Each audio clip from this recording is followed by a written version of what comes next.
प्रिय विद्यार्थियों, आज के ऑनलाइन कक्षा शिक्षण में आप सभी का पुनः स्वागत है। मैं अर्जुन लाल जाट, सहायक आचार्य समाजशास्त्र, SBP राजकीय महाविद्यालय डूंगरपुर। आज का हमारा शिक्षण बिंदु है विकास और क्षेत्रीय असमानताएं। जो समाजशास्त्र विषय के द्वितीय पेपर से संबंधित है। प्रिय विद्यार्थियों, जैसा कि हम जानते हैं कि भारत में धार्मिक, भाषाई, जाति, वर्ग आदि की समानताओं के साथ साथ विकासगत समानताएं और विषमताएं भी विद्यमान हैं।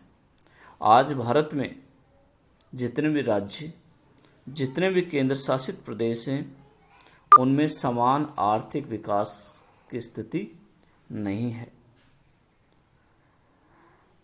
अंतर्राज्यीय असमानता से तात्पर्य है विभिन्न राज्यों या प्रदेशों के बीच असमानताएं, तथा अंतर्राज्यीय असमानता से तात्पर्य है एक ही राज्य या प्रदेश के विभिन्न खंडों, जिलों या प्रादेशिक इकाइयों के बीच असमानता। अर्थात न केवल एक राज्य के विभिन्न क्षेत्रों के बीच में विकासगत असमानता है, बल्कि विभिन्न राज्यों के बीच में भी विकास की असमानताएं विद्यमान है। इन्हीं सब बातों को आज हम जानने का प्रयास करेंगे। तो प्रिय विद्यार्थियों, सबसे पहले हम ये देखेंगे कि जो क्षेत्रीय असमानता है, इसके क्या क्या संकेतक हैं। संकेतक से यहाँ तात्पर्य हमें किस आधार पर हम ये जान पाएंगे कि इस क्षेत्र में ये असमानता है। तो क्षेत्रीय असमानताओं के संकेतक के रूप में समाज वैज्ञानिकों ने भारत में 6 संकेतक बताए, जिनमें से पहला है प्रति व्यक्ति आय, निर्धनता एवं बेरोजगारी। प्रति व्यक्ति आय से तात्पर्य है कि एक व्यक्ति एक वित्तीय वर्ष में सकल आय कितनी प्राप्ति करता है। तो इस दृष्टि से देखें तो भारत के विभिन्न राज्यों में प्रति व्यक्ति आय के आधार पर बहुत गहरा अंतर है। पंजाब, महाराष्ट्र, हरियाणा, गुजरात, तमिलनाडु ऐसे राज्य हैं जिनमें प्रति व्यक्ति आय बहुत अधिक है। तो दूसरी ओर बिहार, बंगाल, राजस्थान, उड़ीसा ऐसे राज्य हैं जिनमें प्रति व्यक्ति आय बहुत कम है। यदि बेरोजगारी के परिप्रेक्ष्य में हम बात करें तो भी यहाँ क्षेत्रीय असमानताएं हैं। केरल में, पश्चिमी बंगाल में, तमिलनाडु में और अन्य कुछ राज्य हैं जिनमें बेरोजगारी का उच्च स्तर है। तो दूसरी ओर राजस्थान, असम, हिमाचल प्रदेश, गुजरात, हरियाणा, मध्य प्रदेश आदि में 5% से भी कम है। बाल श्रम के आधार पर यदि बात करें तो आंध्र प्रदेश में बाल श्रमिकों की संख्या सबसे अधिक है, जो 1 मिलियन से भी ज़्यादा है। इसी प्रकार हम बात करें कृषि संकेतों के आधार पर। कृषि संकेतों में प्रिय विद्यार्थियों 3-4 बिंदु शामिल हैं। खाद्य उत्पादन, उर्वरकों का उपयोग और असमानता, सिंचित क्षेत्र और असमानता। तो जब हम कृषि संकेत के आधार पर बात करें, पहला खाद्य उत्पादन। विभिन्न जो राज्य हैं उनमें जो खाद्यान्न के उत्पादन हो रहे हैं उनमें गहरा अंतर है। उत्तर प्रदेश में 20.7% खाद्यान्न उत्पन्न होता है, तो केरल में 0.6। समस्त भारत में खाद्यान्नों के उत्पादन का लगभग 60% उत्पादन पंजाब, महाराष्ट्र, उत्तर प्रदेश, मध्य प्रदेश, आंध्र प्रदेश और बिहार में होता है, जबकि शेष राज्यों में मात्र 40% उत्पादन होता है। उर्वरक उपयोग की बात करें तो राजस्थान, उड़ीसा ऐसे राज्य हैं जिनमें उर्वरकों का उपयोग कम होता है, तो दूसरी ओर उत्तर प्रदेश, पंजाब, गुजरात, हरियाणा, इनमें उर्वरकों का उत्पादन और उपयोग दोनों बहुत होता है। तीसरा है सिंचित क्षेत्रगत असमानता। सिंचित क्षेत्र से तात्पर्य है सिंचाई योग्य क्षेत्र कितना है। भारत में लगभग 40% क्षेत्र सिंचित है। यदि राज्यों के आधार पर बात करें तो पंजाब में 94% सर्वाधिक सिंचित क्षेत्र है, वहीं केरल में मात्र 12% सिंचित क्षेत्र पाया गया है। तो इस प्रकार से सिंचित क्षेत्र के आधार पर भी राज्यगत विभिन्नताएं देखने को मिलती।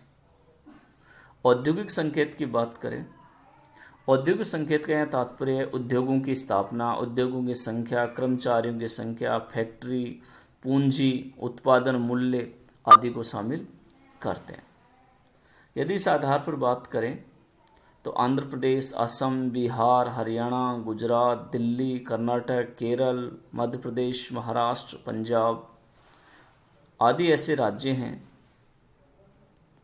जिनमें उद्योगों का संकेंद्रण है, लेकिन महाराष्ट्र और तमिलनाडु में सर्वाधिक उद्योगों का संकेंद्रण है, जबकि राजस्थान, उड़ीसा, असम आदि में उद्योग कम हैं, क्योंकि औद्योगिक वातावरण यहाँ पूरी तरह से निर्मित नहीं हो पाया। अगला बिंदु है आधारभूत ढांचे संबंधी सूचकांक और असमानता। आधारभूत ढांचे की यदि बात करें तो समाजशास्त्री और अर्थशास्त्री कुछ आधारभूत संकेतक बताते हैं, जैसे प्रति व्यक्ति बिजली उपभोग, एक व्यक्ति कितनी बिजली का उपभोग करता है, साक्षरता की दर क्या है, शिशु मृत्यु दर क्या है, मातृ मृत्यु दर क्या है। ये कुछ सामाजिक संकेतांक हैं। इनके इसी प्रकार मानव विकास सूचकांक की बात करें जिसके 3 आयाम हैं, आर्थिक, शैक्षणिक और स्वास्थ्य संबंध, तो इनको लेकर बहुत गहरा अंतर है भारत के विभिन्न राज्यों के बीच में। अगला है सामाजिक सेवाओं एवं प्रगति संबंधी संकेतांक। सामाजिक सेवाएं समाज के लोगों को कौन कौन सी सुविधाएं, कौन कौन सी सेवा उपलब्ध हैं, शिक्षा, स्वास्थ्य, ये सब, सड़क, बिजली, पानी, तो इनके आधार पर भी गहरा अंतर है। अगला है राज्यवार वित्तीय साधन आवंटन संबंधी संकेत। भारत सरकार वित्त आयोग की सिफारिशों के अनुसार प्रत्येक राज्य को वित्त आवंटन करती है, तो इसमें भी गहरा अंतर है, क्योंकि सभी राज्यों को समान रूप से वित्तीय संसाधन मुहैया नहीं हो पा रहे।